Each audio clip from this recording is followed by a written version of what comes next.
Solar ഉപയോഗിക്കുന്ന കൺസ്യൂമേഴ്സും സർക്കാരും ചേർന്ന് സാധാരണക്കാരായി നമ്മളെ പറ്റിക്കുവാണ്. പുനരുപയോഗ ഊർജ്ജ നിയമത്തിൽ ഭേദഗതി വരുത്താതെ സംസ്ഥാനത്ത് ഗാർഹിക സോളാർ പദ്ധതികൾ പ്രായോഗികമല്ലെന്ന് സോളാർ ഉത്പാദകരുടെ സംഘടന. നെറ്റ് മീറ്ററിംഗ് എന്ന് പറഞ്ഞാൽ ഞാനിപ്പോൾ 100 യൂണിറ്റ് ഉൽപ്പാദിപ്പിച്ചു, KSEBിൽ നിന്ന് ഇങ്ങോട്ട് 100 യൂണിറ്റ് എടുത്തു. അതായത് 100 യൂണിറ്റ് വൈദ്യുതി ഉൽപ്പാദിപ്പിക്കുന്നു, 100 യൂണിറ്റ് ഇങ്ങോട്ട് എടുക്കുന്നു. അത് എനർജിയും തമ്മിൽ കമ്പയർ ചെയ്ത് നെറ്റായിട്ട് 0 എന്ന് പറയും. അപ്പോൾ നെറ്റ് മീറ്ററിംഗ് അനുസരിച്ച് ഞാൻ ചാർജ് കൊടുക്കേണ്ട, എനർജി ചാർജ് കൊടുക്കേണ്ട. പക്ഷേ ഇത് നെറ്റ് ബില്ലിങ്ങിലേക്ക് പോകുമ്പോൾ ഈ പറഞ്ഞ 100 എനർജി ആയിട്ടല്ല അഡ്ജസ്റ്റ് ചെയ്യുന്നത്, രണ്ടിൻ്റെയും വിലയിടും. അപ്പം ഇങ്ങോട്ടെടുത്ത വൈദ്യുതിക്ക് വില കൂടുതലും ഞാൻ അങ്ങോട്ട് കൊടുക്കുന്ന വൈദ്യുതിക്ക് വില കുറവുമാണ്. ഫസ്റ്റ് കറണ്ട് ബില്ല് എങ്ങനെയാണ് കണക്കാക്കുന്നതെന്ന് നോക്കാം. ഒരു സിംഗിൾ ഫേസ് കണക്ഷനിൽ ഒരു മാസത്തിൽ 250 യൂണിറ്റ് ഉപയോഗിച്ചാൽ ബിൽ തുക 1742 ആണ്. എന്നാൽ അത് 251 യൂണിറ്റ് ആയാൽ ബിൽ തുക 2090 ആയി ഉയരുന്നു. ഇതൊരു തട്ടിപ്പല്ല. കറണ്ട് ബിൽ കണക്കാക്കുന്ന ഈ രീതിയെ ടെലസ്കോപ്പിക് മെത്തേഡ് എന്നാണ് വിളിക്കുന്നത്. ആദ്യത്തെ 50 യൂണിറ്റിന് ഒരു യൂണിറ്റിന് 3 രൂപ 35 പൈസയാണ് ഈടാക്കുന്നത്. തുടർന്നുള്ള ഓരോ 50 യൂണിറ്റിലും നിരക്ക് വർദ്ധിച്ച് പരമാവധി 9 രൂപ 20 പൈസ വരെ എത്തുന്നു. അതായത് നിങ്ങൾ കൂടുതൽ വൈദ്യുതി ഉപയോഗിക്കും തോറും ഉയർന്ന നിരക്ക് നൽകേണ്ടി വരും. എന്നാൽ 251 യൂണിറ്റ് ഉപയോഗിച്ചാൽ ഇവിടെ സ്ലാബ് ആനുകൂല്യം ലഭിക്കില്ല. ഉപയോഗിച്ച മുഴുവൻ യൂണിറ്റിനും ഫ്ലാറ്റ് നിരക്കായ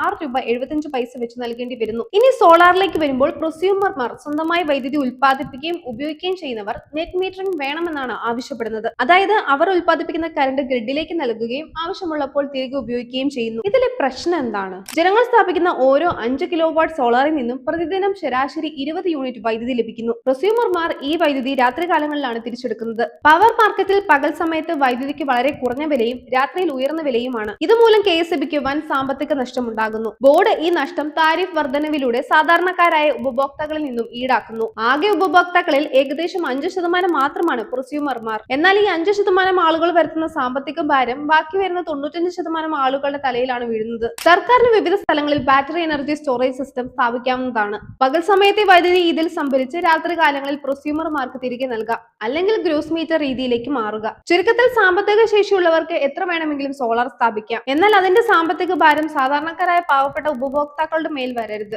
അപ്പൊ എത്രയേ ഉള്ളൂ. ഇതുപോലുള്ള ഇൻഫോർമേറ്റീവ് വീഡിയോസ് ഒക്കെ ആയിട്ട് നമുക്ക് വീണ്ടും കാണാം. Like, share and subscribe.